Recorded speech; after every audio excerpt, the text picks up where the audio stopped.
My cat just bit the tail off of this lizard over here. You can't really see it, but the tail, which is over there, is still wiggling. Move out the way! Before I get into this video, I just want to say that this video is fair use, so all the media used in this video is used for criticism, review, in a transformative way. All the information I present is public information, and everything else is alleged, a joke, or just my opinion. I might eat my avocado bread throughout the first half of this video because I'm fucking hungry, but also I already put my lipstick on and I'm not, like, gonna reapply it for a video.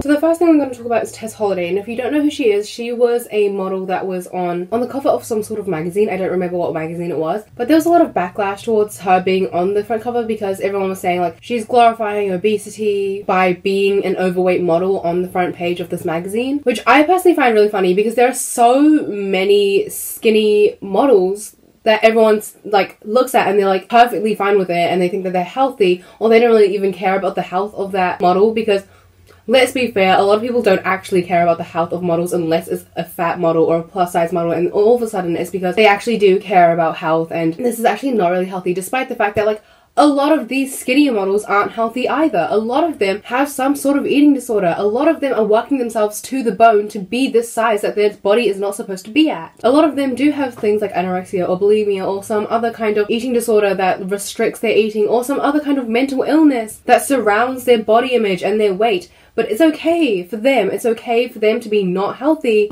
because at least they're not fat. Anyway, that wasn't the point.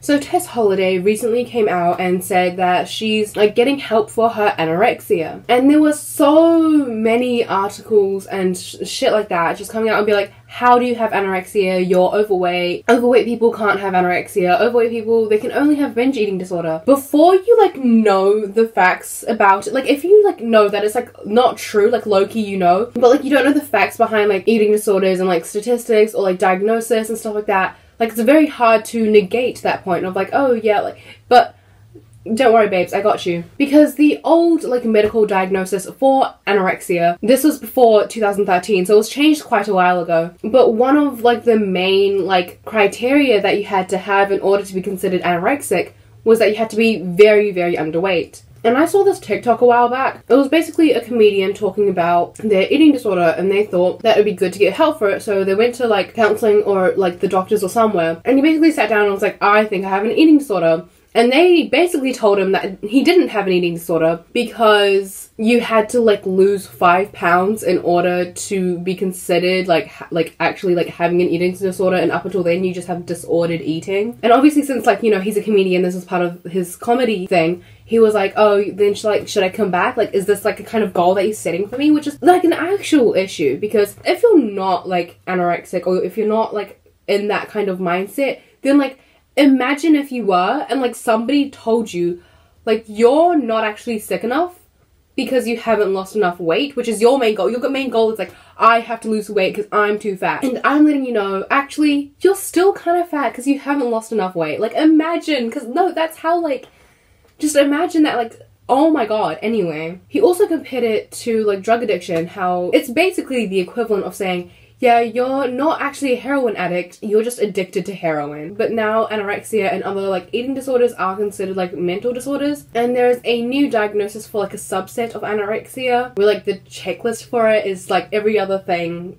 about anorexia, like, you know, like, body issues, like a fear of getting fat, dangerous and extreme methods of weight loss, but, like, you don't have to be underweight. Because the whole thing of the whole underweight criteria is it can be so much more dangerous for an anorexic person to, like, be obese than it is to be, okay, how do I describe this? Like, if you start off at being a higher weight, like Tess Holiday was, and then you lose all this weight, just because you're not underweight doesn't mean that that process of losing that weight wasn't unhealthy. And obviously, like, starting at a higher weight makes it so much more dangerous and life-threatening to, like, become underweight. If y'all wanted her to meet this unreasonable criteria, she would have killed herself. And there is, like, a competitiveness when it comes to, like, eating disorders such as anorexia, and it's just so weird how everyone's like, no, you don't have anorexia because you didn't do it good enough. Like, you weren't anorexic enough. And there was just so much like misinformation and dangerous rhetoric when she like first came out and was like, I have anorexia and I'm trying to get help for it. So many like news outlets and people were just saying like, actually you can't have anorexia because you're overweight, and you can only have anorexia if you're deathly skinny. And it is written here, eating disorder experts have welcomed American plus-size model Tess Holiday's announcement that she is recovering from anorexia, saying they hope it will dispel the common misconception that only very underweight people can have the illness. In a post to her Twitter account earlier this week, on the 1st of May, 25-year-old Holiday told her almost 100,000 followers that she is currently receiving treatment for the eating disorder. She posted, I'm anorexic and in recovery. I'm not ashamed to say it out loud anymore. I'm the result of a culture that celebrates thinness and equates that to worth, but I get to write my own narrative now. I'm finally able to care for a body that I've punished my entire life, and I'm finally free. She also talked about the issue how people really thought they did something when they commented like certain like positive things, but it's got to relate a lot to like the issue of it might be an issue depending on how you see it, but like the issue of celebrating weight loss, because it seems like nice and safe, but a lot of the time with celebrating people for losing weight, you're not celebrating health, you're celebrating thinness. So there's a lot of stuff like, oh my god, you look so good now, or like, good job on losing all that weight, and like, it's just like, okay. So many of those like types of comments, it's just like, it leaves you thinking like, why did you say that? Like, a lot of those comments give off the exact same vibe, just in the opposite way, of when you're eating and like somebody looks at you and goes like, oh well, I couldn't eat all that, or like, wow, you're really gonna eat all that. Like, it's the same vibe, it's the same thing, just different shapes.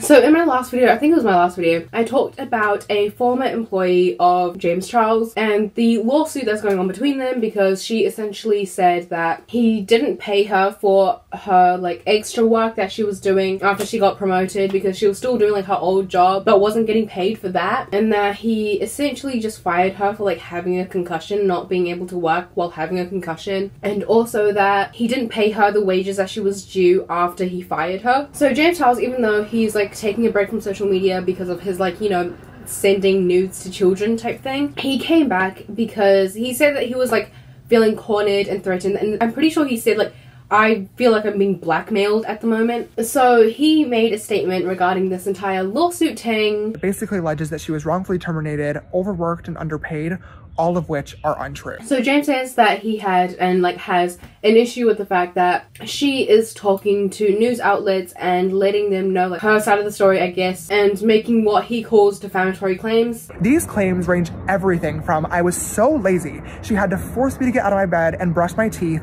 and without her I would have never made a single video or a single dollar, but also things much more serious and disgusting, such as that I used to say the N-word around her all the time. And the last part is kind of funny because Def Noodles recently tweeted about an account linked in James Charles' first video tweeted the N-word at Jeffree Star in 2020. The account has been inactive since 2016 and it may have been hacked. So he says that he thinks that she's like making all these false claims against him or all that kind of stuff and like talking to the press in order to like make him settle at a higher amount out of court, which he doesn't want to do. Contrary to popular belief, I have never ever paid anybody to speak or to not speak about me, and this will not be the first time that I do it. It just won't. I didn't mention the name of this ex-employee in my last video, but it is a woman by the name of Kelly Rockland, which you can tell because of her like recent tweets, including this one which says, watching the same people who screwed me over massively end up in deep scandals isn't news to me, it's karma debt. But in my last video I did talk about the fact that she won a lawsuit against Erica Costello because of the way that she was treating her during the time that she was working for her, and that correlates with this tweet which says 1-1 going for 2 because I'm all about law and order. Kat Tenberg also tweeted about the situation. Kat is a reporter for Insider and she was the one who wrote the article about the whole Dirty Dom situation, and she went on Twitter and said, literally cannot believe this. Okay, well yeah, you paid your creative director $72,000 after a raise. We'll start there since you're the one putting it out. More soon. Blackmail is a criminal allegation and a really crazy and stupid one to make. So Kat has written the article which is now also published. Like, it is behind a paywall, but the general gist of it is that Kelly wants the wages that she was supposed to be paid, as well as like an interest on it, since it's been like 3 years since she's gotten, like, she was supposed to get paid. And she also wants her legal fees covered. But the issue is that there's like pretty much no evidence. I guess like for some of the wages there could be evidence, but with stuff regarding like the general like vibe, like the working environment is very much her word against his kind of deal. And her lawyers are saying that James would be really nice to her through text and like emails and all that kind of stuff, but like in person he just wasn't a good person to work with. Also, in regards to the N-word and how she alleged that he would like casually just say it, Insider also reached out to somebody else who was close friends with James before the year of 2016, and they said that he would use that word very casually and a lot during high school.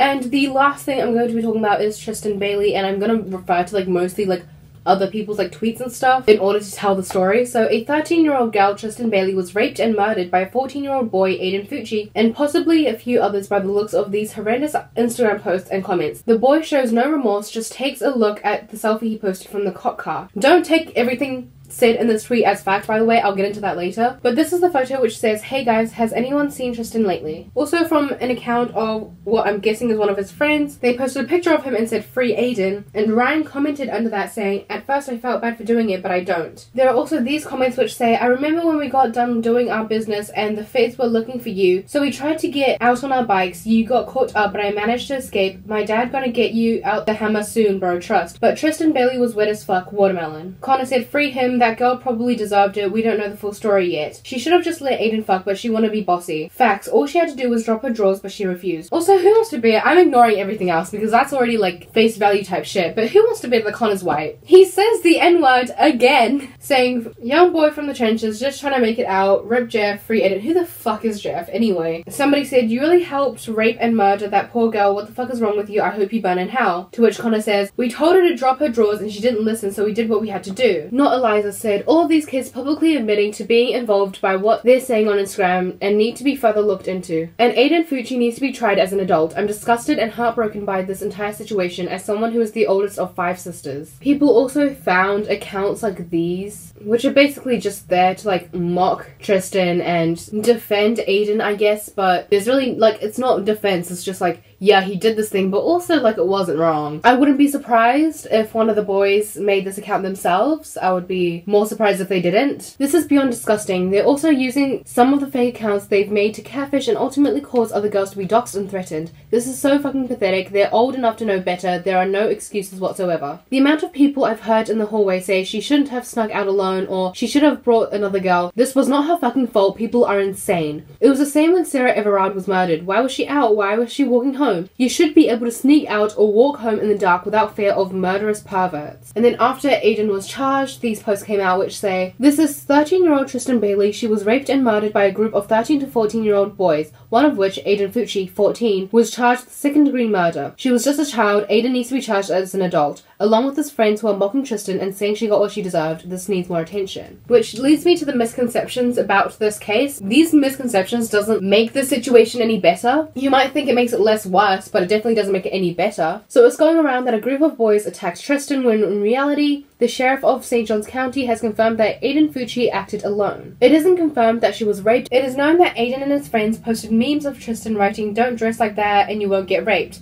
The sheriff has confirmed Tristan was fully clothed when her body was discovered. However, the autopsy report is not yet available to the public. This charge may be added. Aiden and the group of boys followed Tristan. It's confirmed Aiden acted alone. Aiden and Tristan were seen on house camera footage walking together, as well as community center footage. They were seen at 1:14 a.m. and 1:45 a.m. They also attended Patriot Oaks Academy from K-8. It's most likely they were friends. That being said, Tristan had no reason to fear him. As described, Aiden and Tristan were filmed walking together at 1:14 and 1:45.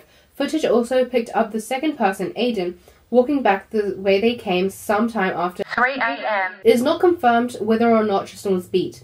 It is, however, confirmed the cause of death was forced trauma due to stabbing. It's not clear how many times. People were really upset that Aiden was only getting 2 years, and it was going around that it was because there was no evidence, but Aiden is being tried as a juvenile. There's evidence against him, such as bloody shoes found in his room, the match ones he was carrying on footage. The traces of blood are not specified of who it belongs to. There were no specifics listed, but the sheriff confirmed they found evidence in his room. So that is all the information I have on that at the moment. It is a bit odd how he isn't being tried as an adult. I'm not obsessed with true crime, but from what I've heard, I could very well be wrong. I'm probably wrong. But a lot of like the breaking point between whether or not they're tried as an adult is whether or not they like actually give a fuck. And I don't think he gives a fuck, so I don't know why he's being tried as a juvenile. But I guess we just have to wait for more information since a lot of it is being withheld at the moment. But that is all I have for you guys today. If you liked this video, if you liked me, make sure to like and subscribe. If you didn't like me, make sure to get in contact with my teachers because I bet you have a lot in common, and make sure to stay safe and stay hydrated. Not even gonna lie right now, I'm starting to get tired of anime watchers.